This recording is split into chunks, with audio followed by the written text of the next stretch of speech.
Hello students, today we will go on the journey of Mount Everest, मेरी शिखर यात्रा by first woman climber Bachendri Pal, mount trekker. Bachendri Pal थी पहली भारतीय महिला जिसने एवरेस्ट की शिखर पर गई थी और उस यात्रा के दौरान वह क्या क्या मुश्किलों का सामना की थी और कैसे ये चढ़ाव शिखर की यात्रा सफल रही, उसके बारे में इस निबंध में स्वयं बचेंद्री पाल वर्णन करती है। तो चलो फिर शुरू करते हैं मेरी शिखर यात्रा। पिछले इस लेसन में ज्यादातर जगहों का नाम, लोगों का नाम, तारीख और घटनाएं, ये सब बहुत इंपॉर्टेंट है एग्जाम के लिए। सो तारीख का नाम, जगह का नाम, लोगों का नाम और घटना, ये सब याद रखने के लिए कोशिश करना। एवरेस्ट अभियान दल 7 मार्च को दिल्ली से काठमांडू के लिए हवाई जहाज से चल दिया। पहला टीम, एवरेस्ट का जो टीम है, मुख्य टीम, वो दिल्ली से काठमांडू के लिए 7 मार्च को रवाना हो गए हवाई जहाज से। वो दल एक मजबूत अग्रिम दल बहुत पहले ही चला गया था, जिससे कि वो हमारे बेस कैंप पहुंचने से पहले दुर्गम हिमपात के रास्ते को साफ कर सके। तो ये मेन टीम जाने से पहले एक मजबूत अग्रिम दल पहले ही चला गया था, क्योंकि बेस कैंप तक इनका रास्ता, बर्फीले रास्ता को साफ करना और यात्रा के समय जो सूचनाएं हैं वो सूचना प्राप्त करने के लिए पहले से एक दल, अग्रिम दल, पहले से एडवांस दल चला गया था। नामचे बाजार शेरपा लाइन का सर्वाधिक महत्वपूर्ण नागरिक क्षेत्र है। तो नेपाल के पहले में पहुंचे नामचे बाजार में, जो शेरपा लैंड का सबसे नागरिक क्षेत्र है, मतलब जहां शेरपा लोग रहते हैं या आसपास के शेरपा वहां पर आते हैं, उसको कहते हैं नामचे बाजार। अधिकांश शेरपा इसी स्थान तथा यहीं के आसपास के गांव में ही होते हैं। ये नामचे बाजार ही था जहां से मैंने सर्वप्रथम एवरेस्ट को निहारा। बचेंद्री पाल जो है सबसे पहले नामचे बाजार से उसने एवरेस्ट को देखा था नीचे से, जो नेपालियों में सागर माथा के नाम से प्रसिद्ध है। मुझे ये नाम अच्छा लगा। नेपाली लोग एवरेस्ट को सागर माथा के नाम से बुलाते हैं। बचेंद्री के नाम भी बहुत पसंद आया। एवरेस्ट की तरफ गौर से देखते हुए मैंने एक भारी बर्फ का बड़ा पुल देखा। तो नामचे बाजार से जब बचेंद्री पाल एवरेस्ट के शिखर को निहारा, तब वहां एक बड़ा सा बर्फ का पुल दिखाई दिया, जो शिखर पर एक ध्वज जैसा लग रहा था, वो बर्फ का फूल। मुझे बताया गया कि दृश्य शिखर की उत्तरी सतह के आसपास 150 किलोमीटर अथवा इससे भी अधिक की गति से हवा बहने के कारण बनता था। बचेंद्री को बताया गया कि हिमालय की उत्तरी सतह जो है, उत्तरी दिशा पर हवा 150 किलोमीटर या उससे भी अधिक गति से बहती है, जिसके कारण ऊपर जो सूखा बर्फ होता है, वो सूखा बर्फ ऊपर उड़ने के कारण ये ध्वज जैसा बर्फ का फूल वहां पे बनता है। क्योंकि तेज हवा से सूखा बर्फ पर्वत पर उड़ता रहता था। बर्फ का ये ध्वज 10 किलोमीटर या उससे भी अधिक लंबा हो सकता है। यह 10 किलोमीटर या उससे भी अधिक लंबा है। यह बर्फ शिखर पर जाने वाले प्रत्येक व्यक्ति को दक्षिणी पूर्वी पहाड़ी पर इन तूफानों को झेलना पड़ता था। शिखर पर जाने वाले दक्षिणी पूर्वी दिशा में जो यात्री जाते हैं, खासकर उन लोगों को इस तूफान का सामना करना पड़ता है, इसे झेलना पड़ता है, जहां हवा 150 किलोमीटर या उससे भी अधिक गति से बहती है। विशेषकर खराब मौसम में यह मुझे डराने के लिए काफी था। फिर भी मैं एवरेस्ट के प्रति विचित्र रूप से आकर्षित थी और इस कठिनतम चुनौतियों का सामना करना चाहती थी। तो ये जो सूचना थी कि 150 किलोमीटर या उससे अधिक गति से हवा बहती है और बर्फ उड़ता है, ये सूचना बचेंद्री पाल के लिए बहुत भयानक थी। लेकिन बचेंद्री के अंदर एवरेस्ट शिखर चढ़ने की आकर्षण था। उस आकर्षण के कारण बचेंद्री पाल इन सारी चुनौतियों का सामना करने के लिए भी निर्णय ले लिया था। चुनौती जो भी आए, उन चुनौतियों का सामना वो करने के लिए संकल्पबद्ध थी। इसीलिए खतरों के बारे में जानने के बावजूद बचेंद्री पाल एवरेस्ट शिखर पर गई थी। जब हम 23 मार्च को पेरिस पहुंचे, हमें हिमस्खलन के कारण हुई एक शेर्पा कुली की मृत्यु का दुखद समाचार मिला। 23 मार्च को जब ये टीम पेरिस पहुंचा तो उन्हें एक दुखद समाचार मिला। हिमस्खलन के कारण आइसलाइड, हिम शिखर पर जाते समय, एवरेस्ट पे जाते समय नीचे जब लैंडस्लाइड होता है तो ऊपर बर्फ में हलचल होने के कारण वहां से बड़े बड़े बर्फ के खंड, बर्फ के दीवार तत्काल गिर जाया करते हैं। उसको कहते हैं हिमस्खलन। और हिमस्खलन के कारण एक शेर्पा कुली की मौत हो गई थी। यह दुखद समाचार पेरिस पहुंचते इनको मिला। खुंबू हिमपात पर जाने वाले अधिकांश दल के रास्ते की बाईं तरफ सीधी पहाड़ी के धसकने से लोत्से की ओर से एक बहुत बड़ी बर्फ की चट्टान नीचे खिसक आई थी। तो खुंबू हिमपात जो है, खुंबू हिमपात की ओर जो अभियान दल जा रहे थे, वे ठीक बाईं की ओर सीधी पहाड़ी जो है, खुंबू हिमपात के ठीक बाईं की ओर जो सीधी पहाड़ी है, वो पहाड़ी से एक बड़ा सा बर्फ का चट्टान लोत्से की ओर से गिर गया था। लोत्से हिमपात की ओर से बड़ा सा बर्फ का चट्टान बाएं की ओर से नीचे गिरा था, जिसके कारण उस शेर्पा कुली की मौत हो गई थी। क्योंकि लोग जब नीचे से जा रहे हैं, ऊपर से जब बर्फ का चट्टान गिरेगी, तब वह बचने की जो उम्मीद वो बहुत कम होती है। इसीलिए एक शेर्पा कुली की मौत हो गई थी हिमस्खलन के कारण। 16 शेर्पा कुलियों के दल में से एक की मृत्यु हो गई और 4 घायल हो गए थे। उस दल में थे 16 शेर्पा कुली। ये शेर्पा कुली यात्रियों को ऊपर तक लेकर पहुंचाते हैं, एवरेस्ट शिखर तक। तो 16 शेर्पा कुलियों के दल में से एक की मृत्यु हो गई थी और 4 घायल हो गए थे।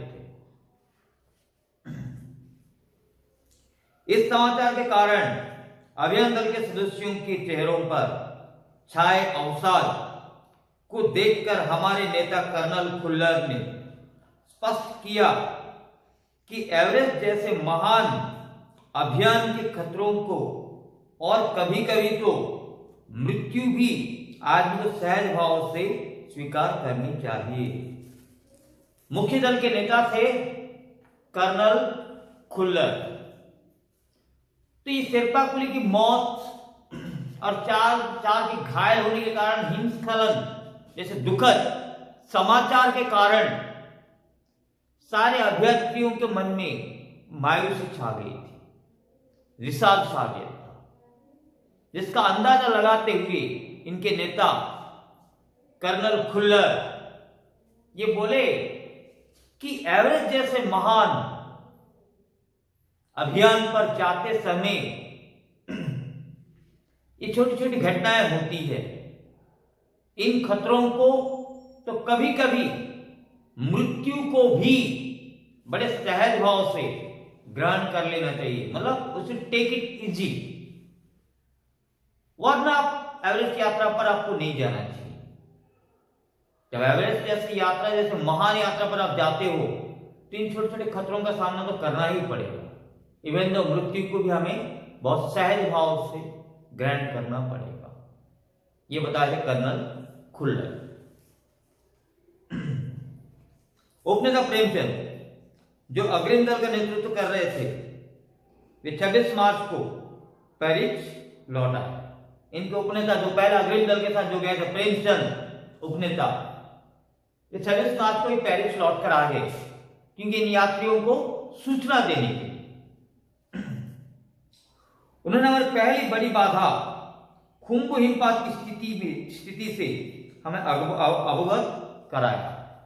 जो खुम्बु हिमपात के कारण लोचे से बड़ा सा बर्फ का चट्टान गिरी थी, उस खुम्बु हिमपात की स्थिति के बारे में प्रेमचंद ने सबसे पहले इस दल के सदस्यों को बताया कि वहां की स्थिति क्या है। उन्होंने कहा कि उनके दल ने कैंप 1 6000 मीटर जो हिमपात के ठीक ऊपर है वहां तक का रास्ता साफ कर दिया है। तो प्रेमचंद ने सूचना दी कि कैंप 1 जो 6000 मीटर ऊपर लगा है वहां तक की रास्ता इन्होंने साफ कर दिया है। उन्होंने ये भी बताया कि पुल बनाकर, रस्सियां बांधकर तथा झाड़ियों से रास्ता चिन्हित कर सभी बड़ी कठिनाइयों का जायजा ले लिया गया है। उन्होंने एक सूचना ये भी दी, पुल बांध लिए, रस्सियां बांधकर और झाड़ियों से रास्ता चिन्हित करते, क्योंकि बर्फ गिरता रहेगा, इसलिए झाड़ियों से रास्ता चिन्हित करना पड़ता है। और जितने खतरे हैं सभी खतरों के जायजा ले लिए गए हैं, मतलब सारे जो खतरे हैं उनका देखभाल करते हुए क्या क्या स्टेप्स लेना पड़ेगा उसकी सूचना भी प्रेमचंद के पास मौजूद थी। वो सबकी जायजा ले चुके थे, खबर ले चुके थे। उन्होंने इस पर भी ध्यान दिलाया कि ग्लेशियर बर्फ की नदी है और बर्फ का गिरना भी जारी है। उन्होंने एक मुख्य सूचना दी, ग्लेशियर बर्फ की नदी है, मतलब बर्फ के ऊपर नदी जब हिम बन जाती है तो उसको कहते हैं ग्लेशियर। और खराब मौसम के कारण बर्फ का अभी गिरना जारी है निरंतर। खराब मौसम के कारण अनियमित, अनिश्चित के रूप में बर्फ गिर रहा है और अभी भी बर्फ का गिरना जारी है। ऐसे में उन्होंने ये शंका भी प्रकट की कि हो सकता है, उन्होंने तो रास्ता खोल दिए थे, लेकिन हो सकता है क्योंकि बर्फ का गिरना जारी है इसीलिए हो सकता है रास्ता दोबारा इनको खोलने की कोशिश करनी पड़ सकती है। रास्ता एक बार खोल के आ चुके थे, क्योंकि बर्फ का गिरना भी जारी है, बर्फ गिर रहा है, इसलिए हो सकता है कि रास्ता बंद हो गया होगा तो दोबारा इनको रास्ता खोलना पड़ेगा।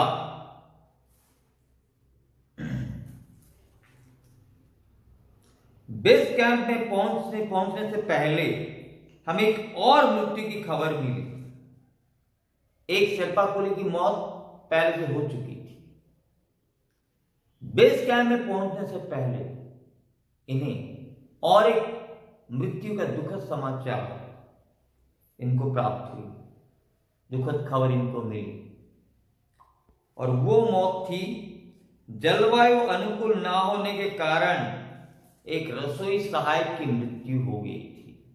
क्लाइमेट सही ना होने के कारण एक रसोई सहायक की मृत्यु भी हो गई थी।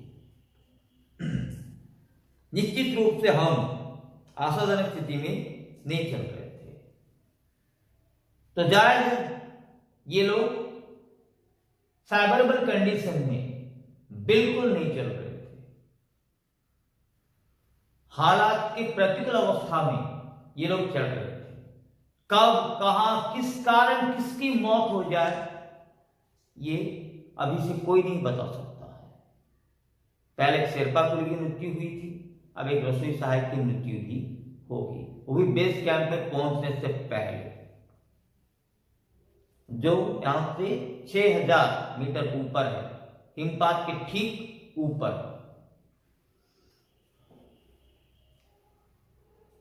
एवरेस्ट शिखर को मैंने पहले 2 बार देखा था, लेकिन एक दूरी से।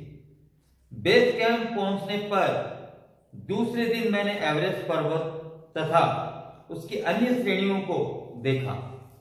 तो बचेंद्रीपाल पहले नाम के बजाय से एवरेस्ट को देखी थी, लेकिन जब बेस कैंप में पहुंची तब दोबारा एवरेस्ट को गौर से इसने निहारा। एवरेस्ट के अलग अलग श्रेणियों को, इसके अलग अलग स्टेजेस को उसने गौर से देखा।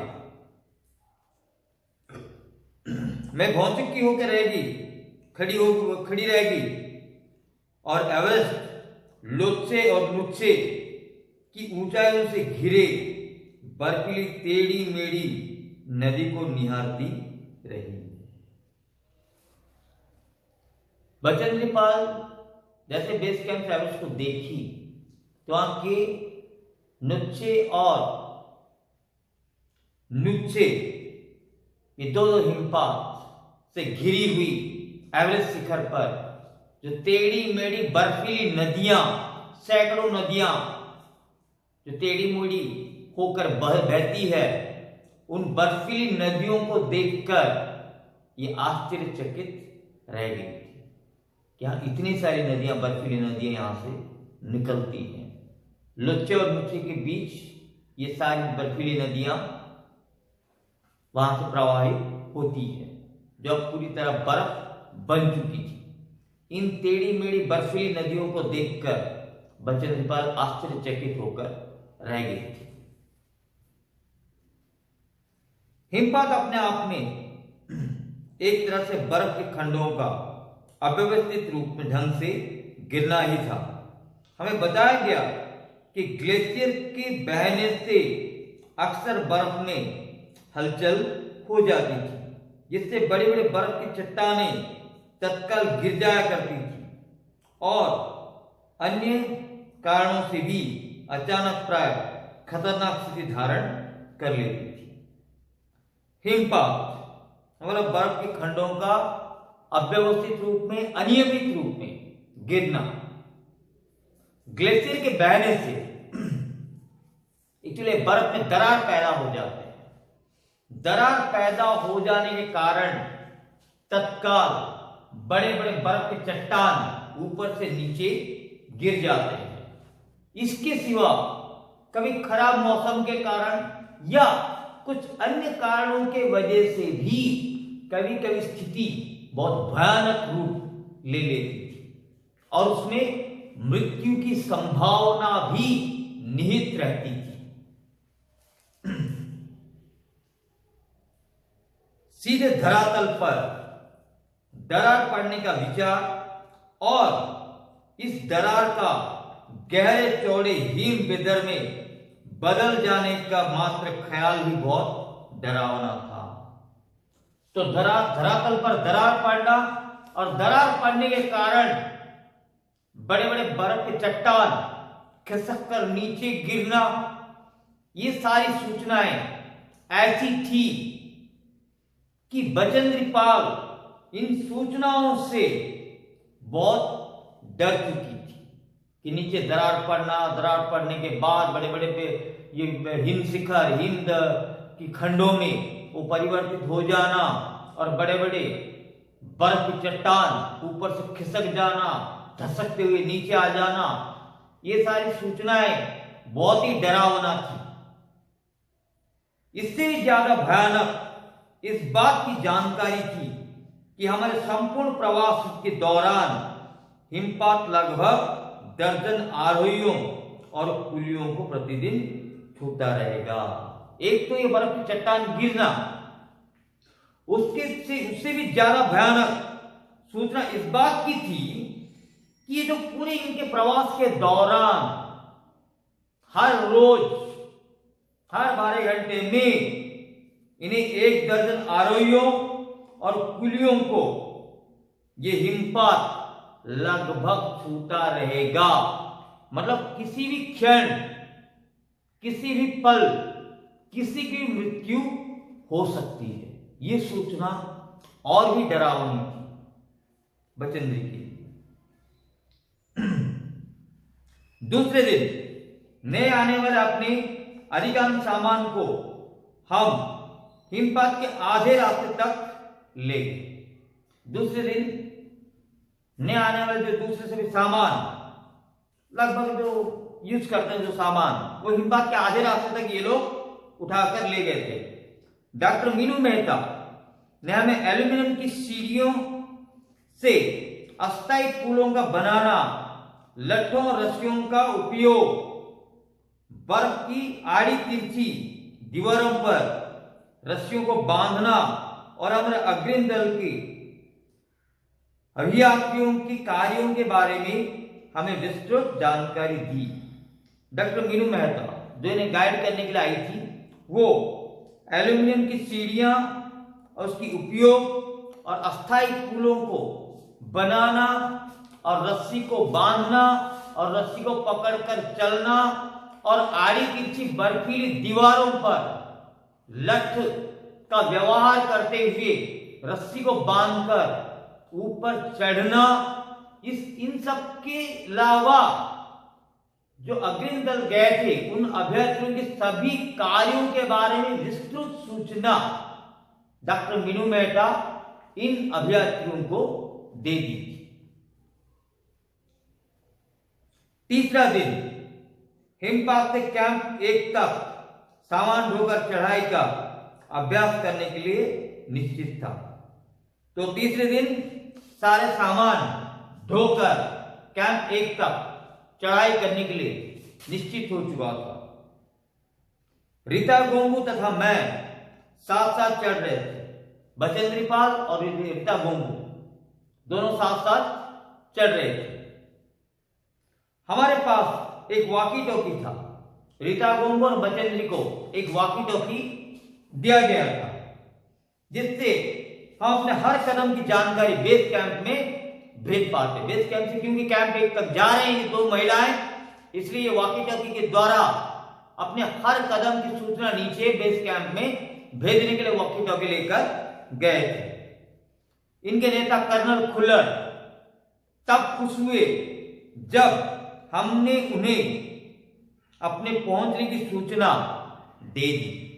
कैंप 1 पर पहुंचने की सूचना जब दे दी तब कर्नल खुल्लर बहुत प्रसन्न हुए थे, क्योंकि कैंप 1 पर पहुंचने वाली केवल हम 2 ही महिलाएं थी। पूरी टीम थी 2 महिलाएं ही, सिर्फ रीता गोंगू और बचेंद्री पाल, ये दोनों कैंप 1 पर पहुंच चुकी थी। और ये खबर सुनकर इनके नेता कर्नल खुल्लर बहुत ही प्रसन्न हुए थे। वहां से इनकी मुलाकात होती है अमुदर जी, लोब्सांग, गगन विस्ता, ये सब वहां के शेरपा हैं। जो इन्हें ऊपर तक लेकर जाएंगे। मुख्यतः अंगदोर्जी, अंगदोर्जी, लोक्सांग, गगनबिस्सा अंतो साउथ पोल पहुंच गए और 29 अप्रैल को, याद रखिए 29 अप्रैल को गगनबिस्सा और वहां के और शेरपा, अंगदोर्जी, लोक्सांग, ये सब लोग पहले से ऑलरेडी जा चुके थे कैंप लगाने के लिए और ये साउथ पोल ऑलरेडी पहुंच गए थे। 29 अप्रैल को 7,900 मीटर ऊपर, 7,900 मीटर ऊपर कैंप 4 लगाया गया। साउथ पोल पहुंचे, साउथ पोल से फिर 7,900 मीटर ऊपर कैंप 4 लगा दिए थे गगनबिस्सा, लोक्सांग और अंगदोर्जी मिलकर। यह संतोषजनक प्रगति थी, ये बहुत सेटिस्फैक्टरी एक्शन थी। जैसे गगनबिस्सा, लोक्सांग और अंगदोर्जी 7,900 मीटर ऊपर कैंप 4 ऑलरेडी लगा चुके थे इनके जाने से पहले। जब अप्रैल में बेस कैंप में थी, तो जब अप्रैल में बचेंद्र पाल बेस कैंप में थी, अब उसको साउथ पोल जाना है, साउथ पोल से कैंप 1 पर जाना है। जब ये बेस कैंप में थी तब वहां पर तेंजिंग आए थे, जो तेंजिंग पहले से एवरेस्ट जा चुके हैं। तेंजिंग अपनी छोटी सी पुत्री डेकी को लेकर वहां पे आए थे, डेकी के साथ। उन्होंने कैंप में सबसे मुलाकात की, सबसे बातचीत की। फिर जब बचेंद्री पाल का टर्न आया, जब उनसे मिले, तब बचेंद्री पाल बोली कि मैं इस यात्रा में, इस अभियान में पहली बार आई हूं और मैं नौसिखिया हूं। तब तेंजिंग मुस्कुरा दी और बचेंद्र को हौसला देते हुए बोले कि एवरेस्ट अभियान कभी मेरे लिए भी पहली बार ही था, लेकिन शिखर पर पहुंचने से पहले उन्हें 7 बार एवरेस्ट पर जाना पड़ा था। तेंजिंग बोले तुम तो पहली बार आई हो, मुझे शिखर पर जाने से पहले 7 बार एवरेस्ट पर जाना पड़ा था, और यूं ही तुम तो पक्की पर्वतीय लड़की लगती हो, इसीलिए पहले ही प्रयास में, मतलब पहली कोशिश में तुम्हें सफल हो जाना चाहिए। तेंजिंग हौसला बढ़ाते हुए बचेंद्र पाल से कहते हैं। अब बचेंद्र पाल वहां से फिर से कैंप 1 से चढ़ाई शुरू करते हैं। 15-16 मई 1984 बुद्ध पूर्णिमा के दिन ये सब कैंप 4 में थे। लोत्से की बर्फीली सीधी ढलान पर लगाए हुए सुंदर रंगीन नायलन तंबू से कैंप 3 में थे। 1984 के दिन 16 और 17, 15 और 16 मई के दिन ये कैंप 3 में थी। चारों ओर बर्फीली पहाड़ियां और बीच में लालिन कपड़ों से रंगीन कैंप लगा हुआ था। उन बर्फीली पहाड़ियों के ऊपर उस तंबू में कैंप 3 में बचेंद्री थी, और बचेंद्री के साथ कैंप में 10 और व्यक्ति भी थे। लोक्सांग, तासरिंग इसके साथ थे, बचेंद्री के साथ इसके टेंट में। एनडी शेरपा तथा और 8 अन्य शरीर से मजबूत ऊंचाइयों में रहने वाले शेरपा दूसरे तंबुओं में थे। दूसरे शेरपा जो थे एनडी और दूसरे शारीरिक रूप में स्वस्थ जो ऊंचाई पर रहते हैं, पहाड़ी की ऊंचाई पर, वे दूसरे तंबू में थे। दिन को लेकर जाएंगे। वहां जाकर शेरपा ही गाइड करते हैं जब किसी की यात्रा पर जाते हैं। तो दूसरे तंबू में थे। बचेंद्री पाल गहरी नींद में सो रही। ठीक रात 12:30 बजे अचानक बचेंद्री की आंख खुल गई। उसको ऐसा लगा जैसे कोई बहुत भारी ठंडी चीज इसके ऊपर से गुजर रही है। बचेंद्र को सांस लेने में तकलीफ हो रही थी।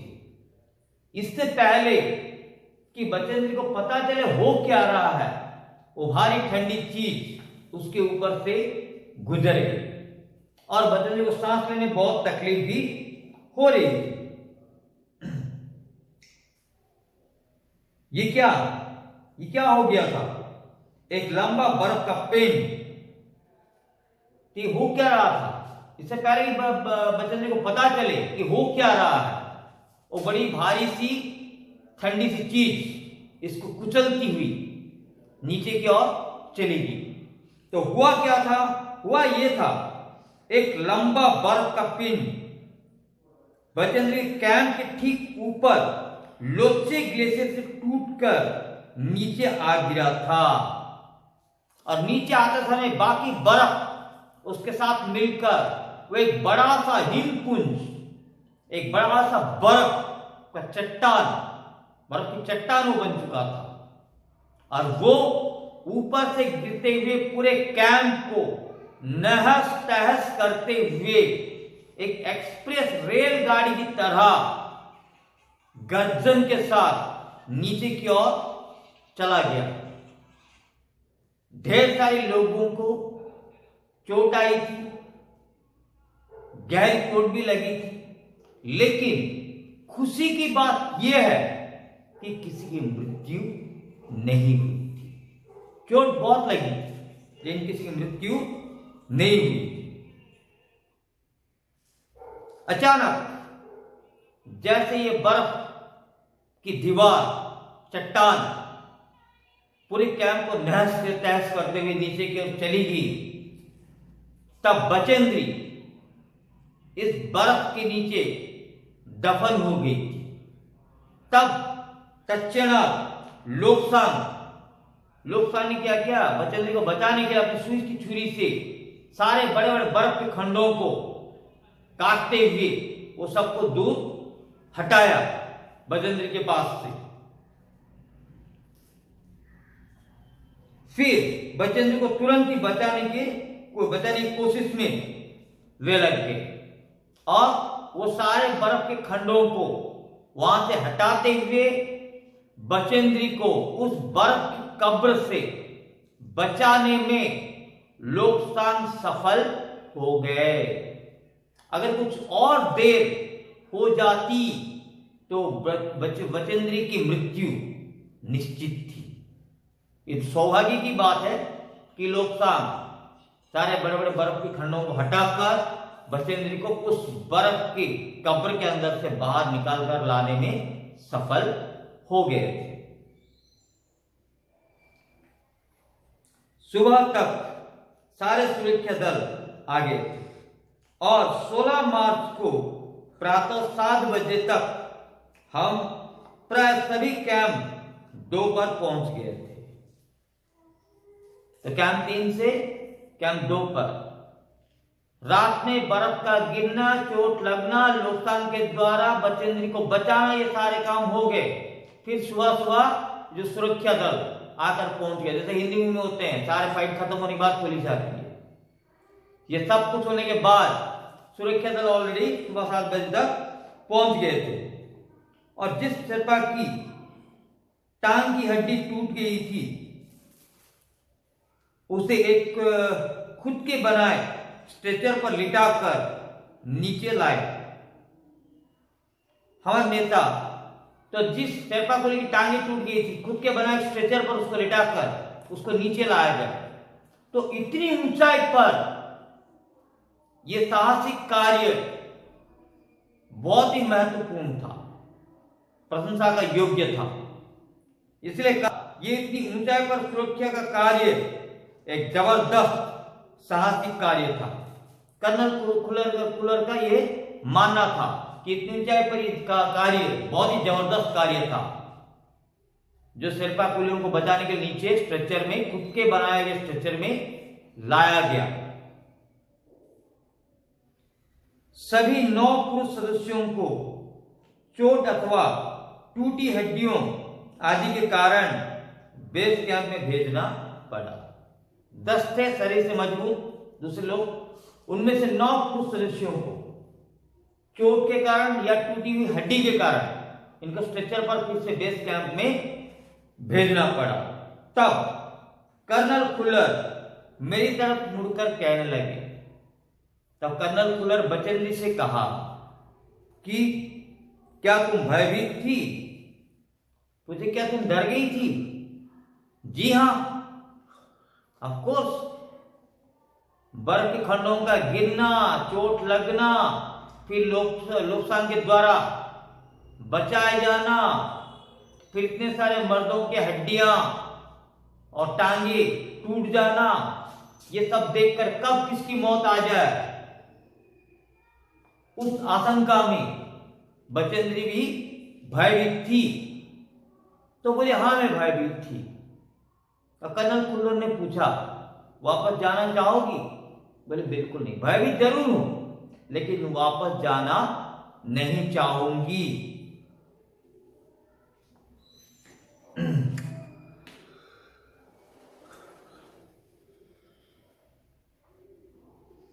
जैसे ही मैं साउथ पोल कैंप पहुंची, मैंने अगले दिन की अपनी महत्वपूर्ण चढ़ाई की तैयारी शुरू कर दी।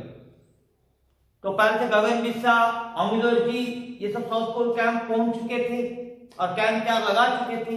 तो जैसे Bachendri Pal camp south pole camp पहुंची, साउथ पोल कैंप वो जगह है जो सबसे कठिन और सुरक्षित जगह है। वहां जब पहुंची फिर दूसरे दिन की चढ़ाई की शुरुआत इसलिए तैयारी कर दी। मैंने खाना, कुकिंग गैस तथा कुछ ऑक्सीजन सिलेंडर इकट्ठे किए। कुकिंग गैस, खाना और ऑक्सीजन सिलेंडर। ऑक्सीजन सिलेंडर सबसे इंपॉर्टेंट है कि वहां ऑक्सीजन सिलेंडर अगर खत्म हो जाए तो मृत्यु निश्चित है। इसलिए कुछ कुकिंग गैस, खाना और ऑक्सीजन सिलेंडर इकट्ठे किए बचेंद्री पाल। जब दोपहर 1:30 बजे बिस्सा आया, उसने मुझे चाय के लिए पानी गर्म करते हुए देखा। गगन बिस्सा दोपहर के 1:30 बजे जब आया तब उसने बचेंद्री को चाय के लिए पानी गर्म करते हुए देखा। की, जय और मीनू इनके बाकी सदस्यों में थे। की, जय और मीनू ये कुछ पीछे चल रहे थे। गगन बिस्सा पहले आ गया था। मैं चिंतित थी क्योंकि मुझे अगले दिन उनके साथ ही चढ़ाई करनी थी। की, जय और मीनू के साथ अगले दिन की चढ़ाई तय हुई थी और वे कुछ पीछे रह गए, जिसके कारण बचेंद्री पाल बहुत चिंतित हो गई थी। गगन बिस्सा पहले से आ गया था। तो वे धीरे धीरे आ रहे थे। की, जय और मीनू बहुत धीरे धीरे आ रहे थे। क्यों? क्योंकि उसका एक कारण था, क्योंकि भारी बोझ लेकर और बिना ऑक्सीजन के वे चल रहे थे। की, और मीनू धीरे धीरे आने का कारण यह था कि वे बिना ऑक्सीजन के भारी बोझ लेकर ऊपर चढ़ रहे थे, इसलिए वे आने में देरी कर दिए थे। दोपहर बाद मैंने अपने दल के दूसरे सदस्यों की, जो की, जय और मीनू, इनकी मदद करने के लिए बचेंद्री पाल दोपहर के बाद इनकी मदद करने के लिए वो नीचे जाने के लिए निश्चित कर ली। तो एक थर्मस में जूस और दूसरे को गर्म चाय से भरने के लिए बचेंद्री पाल फिर से नीचे की ओर आई। मैंने बर्फीली हवा में ही तंबू से बाहर कदम रखा। जैसे ही वो कैंप से बाहर निकली तो अचानक मीनू से बचेंद्री की मुलाकात होगी। इनकी मदद करने के लिए जैसे कैंप तंबू से बाहर आई, आती इसकी मुलाकात मीनू से होगी। की और जय अभी पीछे हैं। की और जय अभी कुछ पीछे थे। मुझे जय जनेवास्पर की चोटी की ठीक नीचे मिला, और थोड़े आगे आने के बाद जनेवास्पर की चोटी जो है शिखर, उसके ठीक नीचे जय मिला इनको। उसने कृतज्ञता पूर्वक चाय वगैरह पी, लेकिन मुझे आगे जाने से रोकने की कोशिश की। जय चाय और जूस पिया, अपनी प्यास बुझाई, लेकिन बचेंद्र को आगे जाने से रोकने की कोशिश की। लेकिन मीनू के साथ मुलाकात हो गई, जय भी मिल गया, लेकिन अभी की पीछे है और बचेंद्र को की से भी मिलना था, इसीलिए वो आगे बचेंद्री बढ़ती गई। थोड़ा सा और आगे नीचे उतरने पर मैं की को ही देखा, और थोड़े से नीचे आने के बाद बचेंद्र की मुलाकात की से भी हो गई। वो मुझे देखकर हक्का बक्का रह गया।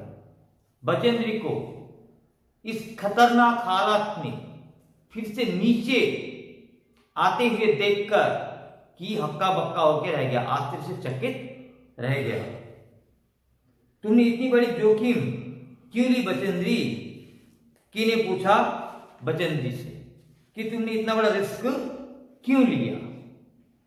अब बचेंद्री क्यों इतना बड़ा रिस्क ली और फिर अंत तक बचेंद्री कैसे सफलतापूर्वक शिखर पर पहुंचती है, और उस बीच और किन किन खतरों का सामना बचेंद्र को करना पड़ता है, ये सुनेंगे नेक्स्ट वीडियो में। So have a nice time children, good bye, thank you.